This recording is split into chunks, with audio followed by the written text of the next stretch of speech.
Hello दोस्तों, आप देख रहे हैं AI classes with Avinash sir. Chemistry की दुनिया में एक फैसिनेटिंग सफर में आपका वेलकम है। आज हम उस चीज के एसेंस में डीप डाइव करेंगे जिससे हमारे आसपास सब कुछ बना है, मैटर। आप सोच रहे होंगे, मैटर आखिर क्या है? वेल, ये हमारे आसपास ही है और इसी से यूनिवर्स चलता है। मैटर वो चीज है जिससे वो सब कुछ बनता है, जिसे हम देख सकते हैं, छू सकते हैं, और यहाँ तक कि वो चीजें भी जिन्हें हम देख नहीं सकते। जिस हवा में हम सांस लेते हैं, उससे लेकर जिस स्क्रीन पर आप ये पढ़ रहे हैं, सब कुछ मैटर से बना है। लेकिन चिंता मत कीजिए, हम इसे सिंपल बाइट साइज पीसेस में ब्रेक करेंगे जो समझने में आसान है। इस एक्सप्लोरेशन में हम जानेंगे कि मैटर क्या है, इसकी मेन प्रॉपर्टीज, और यह इतना इंपॉर्टेंट क्यों है। हम कुछ कूल हिस्टोरिकल थ्योरीज और डेफिनेशंस में भी डीप डाइव करेंगे जिन्होंने दुनिया के बारे में हमारी समझ को शेप किया है। तो अपनी थिंकिंग कैप पहन लीजिए और आइए साइंटिफिक एडवेंचर को शुरू करते हैं। यह जर्नी इनलाइटनिंग और मजेदार होने वाली है। तो आइए सीधे इसमें जंप करते हैं और साथ मिलकर मैटर का मैजिक डिस्कवर करते हैं। मैटर वो कुछ भी है जिसमें मास होता है और जो स्पेस लेता है। इमेजिन कीजिए, जिस चेयर पर आप बैठे हैं, आपके ग्लास में पानी, या यहाँ तक कि जिस हवा में आप सांस ले रहे हैं, हाँ, वो सब मैटर है। मैटर कई फॉर्म्स में आता है और यह रेत के एक दाने जितना छोटा या पहाड़ जितना बड़ा हो सकता है। अपनी डेली लाइफ में हम मैटर को तीन मेन स्टेट्स में देखते हैं: सॉलिड, लिक्विड और गैस। आइस क्यूब्स सॉलिड होते हैं क्योंकि उनका एक डेफिनेट शेप और वॉल्यूम होता है। आपके ग्लास में पानी एक लिक्विड है, जिसका मतलब है कि इसका कोई फिक्स शेप नहीं होता, लेकिन यह अपने कंटेनर का शेप ले लेता है। हवा एक गैस होने के नाते अवेलेबल स्पेस को भरने के लिए फैल जाती है। मैटर हमेशा विजिबल नहीं होता। फॉर इंस्टेंस, हमारे आसपास की हवा मैटर से बनी है, भले ही हम इसे देख न सकें। यह इनविजिबल मैटर उतना ही इंपॉर्टेंट है जितना विजिबल है, क्योंकि यह हमारे एनवायरनमेंट और हमारे सर्वाइवल में एक इंपॉर्टेंट रोल प्ले करता है। मैटर को समझना हमें दुनिया को बेहतर तरीके से समझने में हेल्प करता है। यह उन सभी चीजों के बिल्डिंग ब्लॉक्स बनाता है जिन्हें हम जानते हैं, सबसे सिंपल से लेकर सबसे कॉम्प्लेक्स स्ट्रक्चर्स तक। मैटर की तीन फंडामेंटल प्रॉपर्टीज होती है: मास, वॉल्यूम और डेंसिटी। ये प्रॉपर्टीज हमें मैटर को अलग अलग फॉर्म्स में डिस्क्राइब और मेजर करने में हेल्प करती है। आइए इन्हें सिंपल तरीके से समझते हैं। मास किसी ऑब्जेक्ट में मैटर की अमाउंट होती है। इसे ग्राम या किलोग्राम जैसी यूनिट्स में मेजर किया जाता है। फॉर एग्जाम्पल, एक वाटरमेलन में एक एप्पल से ज्यादा मास होता है क्योंकि उसमें ज्यादा मैटर होता है। मास एक मेन प्रॉपर्टी है क्योंकि ये हमें ये समझने में हेल्प करता है कि किसी ऑब्जेक्ट में कितनी चीज है। वॉल्यूम उस स्पेस को बताता है जो एक ऑब्जेक्ट घेरता है। आप इसे ऑब्जेक्ट का साइज मान सकते हैं। एक स्विमिंग पूल का वॉल्यूम एक बाथटब से ज्यादा होता है क्योंकि उसमें ज्यादा पानी आ सकता है। वॉल्यूम को अक्सर लीटर या क्यूबिक मीटर में मेजर किया जाता है। डेंसिटी मास और वॉल्यूम के बीच का रिलेशन है। यह हमें बताता है कि मैटर किसी ऑब्जेक्ट में कितनी टाइटली पैक्ड है। फॉर इंस्टेंस, एक रॉक एक स्पंज से ज्यादा डेंस होता है क्योंकि उसमें सेम वॉल्यूम में ज्यादा मास होता है। डेंसिटी को मास को वॉल्यूम से डिवाइड करके कैलकुलेट किया जाता है। ये प्रॉपर्टी साइंटिस्ट और इंजीनियर्स के लिए बहुत जरूरी है क्योंकि ये उन्हें मैटर को अलग अलग तरीकों से समझने और मैनिपुलेट करने में हेल्प करती हैं।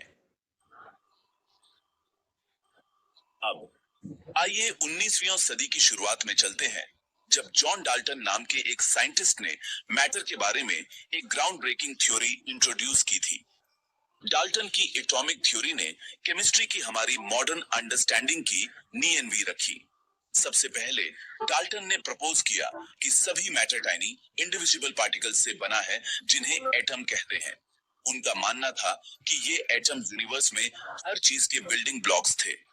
दूसरा, उन्होंने कहा कि एक ही एलिमेंट के एटम आइडेंटिकल होते हैं, मतलब उनका साइज, मास और प्रॉपर्टीज सेम होते हैं।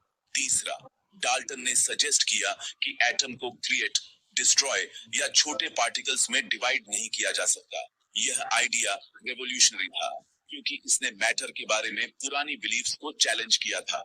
आखिर में उन्होंने एक्सप्लेन किया कि केमिकल रिएक्शंस में एटम्स का रीअरेंजमेंट होता है जिससे नए सब्सटेंस बनते हैं। डाल्टन की थ्योरी मैटर को समझने में एक बड़ा स्टेप था और इसने केमिस्ट्री में फ्यूचर डिस्कवरीज के लिए रास्ता बनाया। एटम मैटर के बिल्डिंग ब्लॉक्स होते हैं। वे इनक्रेडिबली छोटे होते हैं, इतने छोटे कि उनमें से लाखों एक पिन के हेड पर फिट हो सकते हैं। अपने साइज के बावजूद एटम फंडामेंटल यूनिट्स हैं जो हमारे आसपास सब कुछ बनाते हैं। हर एटम के सेंटर में एक न्यूक्लियस होता है जो प्रोटॉन और न्यूट्रॉन से बना होता है। इलेक्ट्रॉन जो बहुत छोटे होते हैं न्यूक्लियस के चारों ओर ऑर्बिट करते हैं। एक एटम में प्रोटॉन की नंबर्स ये डिसाइड करती है कि वह कौन सा एलिमेंट है। फॉर एग्जाम्पल, एक प्रोटॉन वाला एटम हाइड्रोजन होता है जबकि 6 प्रोटॉन वाला एटम कार्बन होता है। एटम छोटे लेगो पीसेस की तरह होते हैं जो एक दूसरे से कनेक्ट होकर बड़े स्ट्रक्चर बना सकते हैं। वे अलग अलग तरीकों से बॉन्ड होते हैं ताकि मॉलिक्यूल्स और कंपाउंड्स बन सके, जिससे दुनिया में नेचर की डाइवर्सिटी बनती है। एटम्स को समझना बहुत जरूरी है क्योंकि वे यूनिवर्स में सभी केमिकल रिएक्शंस और इंटरैक्शंस का बेस बनाते हैं। जब एटम एक साथ जुड़ते हैं तो वे मॉलिक्यूल्स बनाते हैं। मॉलिक्यूल्स किसी सब्सटेंस की सबसे छोटी यूनिट्स होती हैं जो अपनी केमिकल प्रॉपर्टीज को बनाए रखती हैं। उनमें एक ही या अलग अलग एलिमेंट्स के 2 या ज्यादा एटम हो सकते हैं। फॉर एग्जाम्पल, पानी का एक मॉलिक्यूल या H2O 2 हाइड्रोजन एटम और एक ऑक्सीजन एटम से बना होता है। ये एटम एक साथ बॉन्ड होते हैं जिससे एक स्टेबल स्ट्रक्चर बनता है। पानी जैसे मॉलिक्यूल्स लाइफ के लिए एसेंशियल हैं क्योंकि वे हमारे शरीर और एनवायरनमेंट में अनगिनत रिएक्शंस और प्रोसेसेस में पार्टिसिपेट करते हैं। मॉलिक्यूल्स कॉम्प्लेक्सिटी में वेरी करते हैं।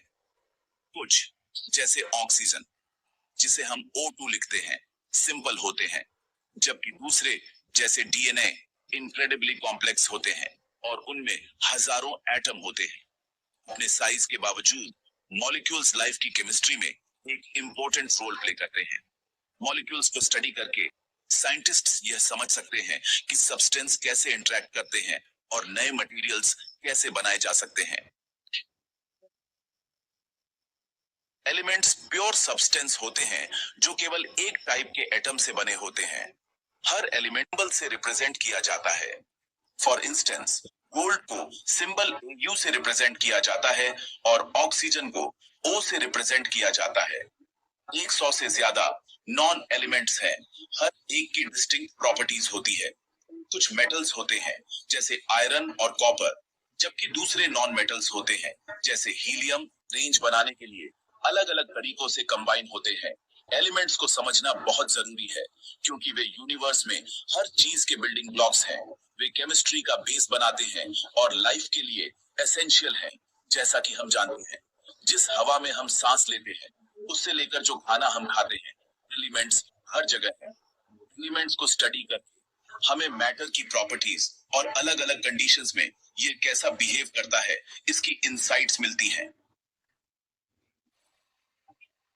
कंपाउंड्स वे सब्सटेंस होते हैं जो तब बनते हैं जब 2 या 2 से ज्यादा एलिमेंट्स फिक्स्ड प्रोपोर्शंस में केमिकली कंबाइन होते हैं। उनकी यूनिक प्रॉपर्टीज होती है जो उन्हें बनाने वाले इंडिविजुअल एलिमेंट्स से अलग होती है। फॉर एग्जाम्पल, टेबल सॉल्ट एक कंपाउंड है जो सोडियम और क्लोरीन से बना होता है। इंडिविजुअली सोडियम एक हाईली रिएक्टिव मेटल है और क्लोरीन एक पॉइजनस गैस है, लेकिन जब कंबाइन होते हैं तो वे एक स्टेबल कंपाउंड बनाते हैं जो खाना बनाने और फूड को प्रिजर्व करने में एसेंशियल है। कंपाउंड्स हमारे आसपास हर जगह हैं।